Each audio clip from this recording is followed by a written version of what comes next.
Good morning friends. இந்த வீடியோவில் engineering counselling apply பண்ணவங்க அவங்களுடைய அப்ளிகேஷனில் ஏதாவது சேஞ்சஸ் பண்ண முடியுமா பண்ண முடியாதா அப்படிங்கிறத இந்த வீடியோவில் நீங்கள் தெரிஞ்சுக்க போகிறீங்க.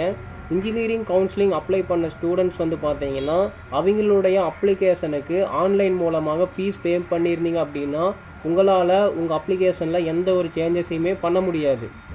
அதுவே இன்ஜினியரிங் கவுன்சிலிங்க்கு அப்ளை பண்ணியிருக்கேன், நான் என்ன ஃபீஸ் பேமெண்ட் பண்ணல அப்படிங்கிறவங்க வேணால் அவங்களுடைய அப்ளிகேஷனில் சேஞ்சஸ் பண்ணிக்க முடியும். உங்களுக்கு நான் ஒரு ரியல் டைம் எக்ஸாம்பிள் காமிக்கிறேன் பாருங்கள். கூகுள் க்ரோம் வெப் ப்ரௌசரை ஓப்பன் பண்ணிக்கங்க. ஓப்பன் பண்ணதுக்கப்புறமா டிஎன்இஏ இதுதான் பார்த்தீங்கன்னா தமிழ்நாடு இன்ஜினியரிங் கவுன்சிலிங்க்கு அப்ளை பண்ணக்கூடிய வெப்சைட்டு. என்டர் பண்ணிக்கங்க. டிஎன்இஏ அப்படின்னு டைப் பண்ணிவிட்டு என்டர் பண்ணிக்கங்க. அடுத்ததான் உங்களுக்கு Tamil Nadu engineering admission online form அப்படிங்கிற ஒரு லிங்க் டிஸ்பிளே ஆகும். அந்த லிங்க் மேலே கிளிக் பண்ணுங்கள். கிளிக் பண்ணிங்கன்னா அடுத்ததான் இந்த மாதிரி ஒரு விண்டோ ஓப்பன் ஆகும். இந்த விண்டோவில் பார்த்தீங்கன்னா குயிக் லிங்க்ஸ் அப்படிங்கிற இடத்துல என்னென்ன டாக்குமெண்ட்ஸ் எல்லாம் தேவைப்படும் இந்த அப்ளிகேஷன் நீங்கள் ஆன்லைன் மூலமாக ஃபில் பண்ணுறதுக்கு. அடுத்ததாக இன்ஸ்ட்ரக்ஷன் கொடுத்துருப்பாங்க, தமிழ்லையும் கொடுத்துருப்பாங்க, இங்கிலீஷ்லையும் கொடுத்துருப்பாங்க. எப்படி அப்ளை பண்ணுறது அப்படிங்கிறத இதை பார்த்து படித்து நீங்கள் தெரிஞ்சுக்கிட்டு அப்ளை பண்ணலாம். அடுத்ததாக ப்ரொசீஜர் கொடுத்துருப்பாங்க, எப்படியெல்லாம் இந்த இன்ஜினியரிங் கவுன்சிலிங் நடக்கும் அப்படிங்கிறத கொடுத்துருப்பாங்க.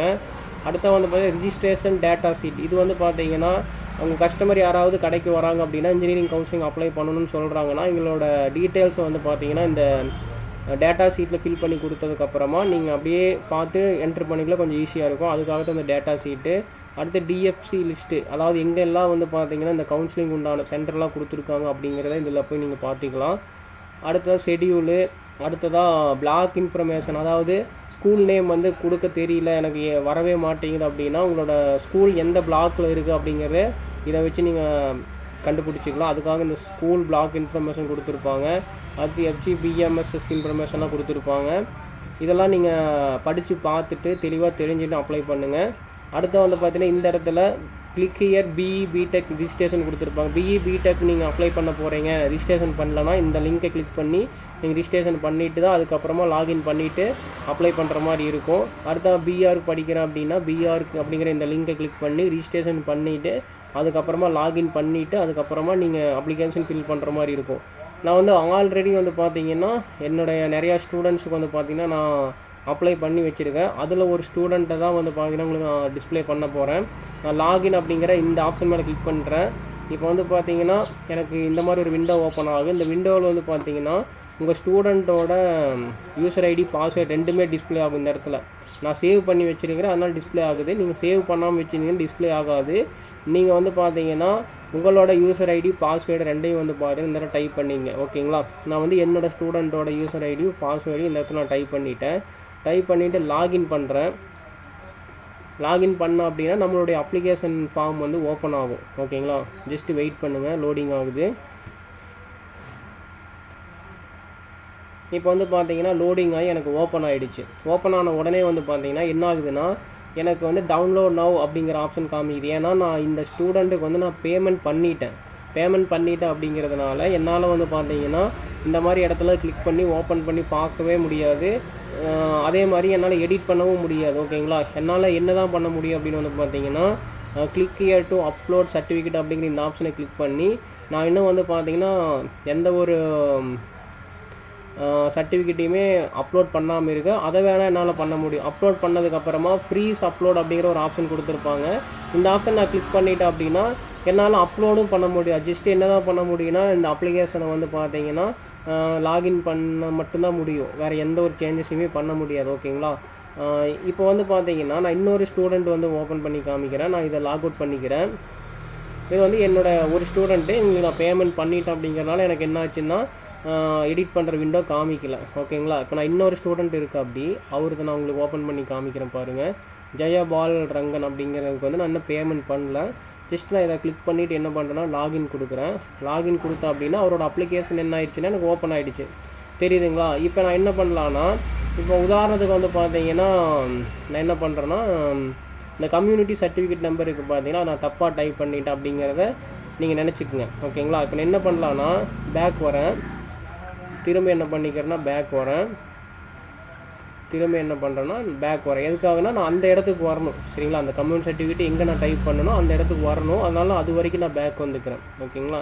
இப்போ வந்து பார்த்தீங்கன்னா இந்த இடத்துக்கு நம்ம வந்தாச்சு சரிங்களா. கம்யூனிட்டி சர்டிஃபிகேட் நம்பர் வந்து நான் 7 போடணும் 9 போட்டுட்டேன் அப்படின்னு நீங்கள் நினச்சிக்கலாம். கரெக்டாக தான் டைப் பண்ணிக்கிறேன். உங்களுக்கு உதாரணத்துக்கு சொல்கிறேன். இப்போ நான் 7ன்னு இங்கே மாற்றணும் அப்படின்னா இங்கே வந்து நான் மாற்றிக்கலாம். ஏன்னா நான் இன்னும் பீஸ் பேமெண்ட் பண்ணல ஓகேங்களா. அப்போ நான் 7ன்னு மாற்றிட்டு சேவ் அண்ட் கண்டினியூ கொடுத்தா சேவ் ஆயிரும் ஓகேங்களா. நான் வந்து இப்போ 9னே கொடுத்துக்கிறேன். உங்களுக்கு செஞ்சு காமிக்கணும் அப்படிங்கிறதுக்காக நான் உங்களுக்கு காமிச்சேன் ஓகேங்களா. இப்போ 9ங்கிறதே கரெக்டு தான் ஓகேங்களா. இந்த மாதிரி நீங்கள் ஏதாவது சேஞ்சஸ் பண்ணணும் அப்படின்னா பீஸ் பேமெண்ட் பண்ணாமல் இருந்தீங்கன்னா ஓப்பன் பண்ணி நீங்கள் லாகின் பண்ணி சேஞ்சஸ் பண்ணிக்கலாம் ஓகேங்களா. பீஸ் பேமெண்ட் பண்ணியிருந்தீங்கன்னா சேஞ்சஸ் பண்ண முடியாது. நல்லா நான் வச்சுங்க ஓகேங்களா. அதே மாதிரியே உங்களால் நேமையும் டேட் ஆஃப் பர்த்தையும் எப்போவுமே சேஞ்ச் பண்ண முடியாது. நீங்கள் ரிஜிஸ்ட்ரேஷன் பண்ணுறப்ப நேமும் டேட் ஆஃப் பர்த்தும் கொடுத்துருப்பீங்க. இந்த நேமையும் டேட் ஆஃப் பர்த்தையும் நீங்கள் பீஸ் பேமெண்ட் பண்ணியிருந்தாலும் சரி பண்ணலினாலும் சரி என்ன பண்ண முடியாது. நேமையும் டேட் ஆஃப் பர்த்தையும் ரிஜிஸ்ட்ரேஷன் பண்ணதுக்கப்புறமா சேஞ்ச் பண்ணவே முடியாது. மற்ற எல்லா டேட்டாவையும் நீங்கள் சேஞ்சஸ் பண்ணிக்கலாம் தெரியுதுங்களா. இதெல்லாமே நம்ம சேஞ்சஸ் பண்ணலாம். நேமையும் டேட் ஆஃப் பர்த்தையும் என்ன பண்ண முடியாது சேஞ்சஸ் பண்ணவே முடியாது ஒன்ஸ் ரிஜிஸ்ட்ரேஷன் பண்ணிட்டீங்க அப்படின்னா. இதையும் நல்லா ஞாபகம் வச்சுக்க. மற்ற எல்லா டேட்டாவையுமே நம்ம சேஞ்சஸ் பண்ணலாம். அப்பா பேர் அம்மா பேர் கம்யூனிட்டி அட்ரஸ்ஸு ஆதார் நம்பரு இதெல்லாமே நம்ம சேஞ்சஸ் பண்ணலாம். அடுத்து நம்ம படித்த ஸ்கூல் ஏதாவது நம்ம தப்பாக கொடுத்துட்டோம் அப்படின்னா கூட அதையும் நம்ம சேஞ்சஸ் பண்ணலாம். இங்கேயும் சேஞ்சஸ் பண்ணலாம். எல்லாத்தையும் சேஞ்சஸ் பண்ணிவிட்டு நீங்கள் என்ன பண்ணிக்கலாம் சேவ் அண்ட் கண்டினியூ கொடுத்துக்கலாம் ஓகேங்களா. இப்போ வந்து 84,000 சொன்னார். ஆனுவல் இன்கம் வந்து அவர் கஸ்டமர் சொன்னார் 82,000 போட்டிருக்கீங்க 84,000ன்னு.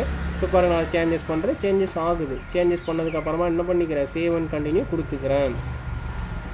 அடுத்ததாக என்ன பண்ணுறேன் அப்படின்னா இங்கே வந்து ஸ்கூல் நான் ஸ்டேட் கவர்மெண்ட்டு வில்லேஜ் பஞ்சாயத்து தப்பாக கொடுத்துட்டுனா மாற்றிக்கலாம். இல்லை நான் வந்து 7.5 வந்து நோ கொடுத்துருந்தேன் அப்படின்னா எஸ் கொடுத்தா நம்ம சேஞ்சஸ் பண்ணிக்கலாம்.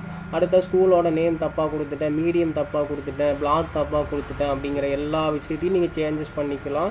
சேவ் அண்ட் கண்டினியூ கொடுத்துக்குங்க சேஞ்சஸ் பண்ணதுக்கப்புறமா. அடுத்த நான் வந்து ரிஜிஸ்ட்ரேஷன் நம்பர் தப்பாக கொடுத்துட்டேன் ரோல் நம்பர் தப்பாக கொடுத்துட்டேன் குரூப் கோடு அகாடமிக்கு வொக்கேஷ்னல் தப்பாக கொடுத்துட்டேன் எம்இசைடு தப்பாக கொடுத்துட்டேன். இந்த மாதிரி எல்லாத்தையுமே நீங்கள் சேஞ்சஸ் பண்ணலாம் ஓகேங்களா. ஏன்னா நான் இன்னும் பணம் கட்டலை பார்த்தீங்கன்னா எனக்கு இன்னும் பணம் கட்டலை பே அண்ட் கண்டினியூ ஓகேங்களா. இதுவே நீங்கள் பேமெண்ட் பண்ணியிருந்தீங்கன்னா உங்களுக்கு இந்த மாதிரி விண்டோ ஓப்பன் ஆகாது. டவுன்லோட் நவ் அப்படிங்கிற ஆப்ஷன் தான் காமிக்கும் ஓகேங்களா. இப்போ உங்களுக்கு நல்லாவே புரிஞ்சிருக்கும். இன்ஜினியரிங் கவுன்சிலிங் அப்ளை பண்ண எல்லாருக்குமே ஒன்று சொல்கிறேன் பாருங்கள். எனக்கு வந்து தப்பாக கொடுத்துட்டேன் பேர் தப்பாக கொடுத்துட்டேன் டேட் ஆஃப் பர்த் தப்பாக கொடுத்துட்டேன் அப்படிங்கிறதுனால என்ன பண்ண முடியாது சேஞ்சஸ் பண்ண முடியாது. பேரும் டேட் ஆஃப் பர்த்தும் கரெக்டாக தான் இருக்குது. மற்ற டீட்டெயில்ஸில் தான் நான் தப்பு பண்ணிட்டேன் அப்படிங்கிறவங்க பேமெண்ட் பண்ணாமல் இருந்தீங்கன்னா உங்களோட அப்ளிகேஷனை வந்து நீங்கள் என்ன பண்ணிக்கலாம் லாகின் பண்ணி சேஞ்சஸ் பண்ணிக்கலாம்.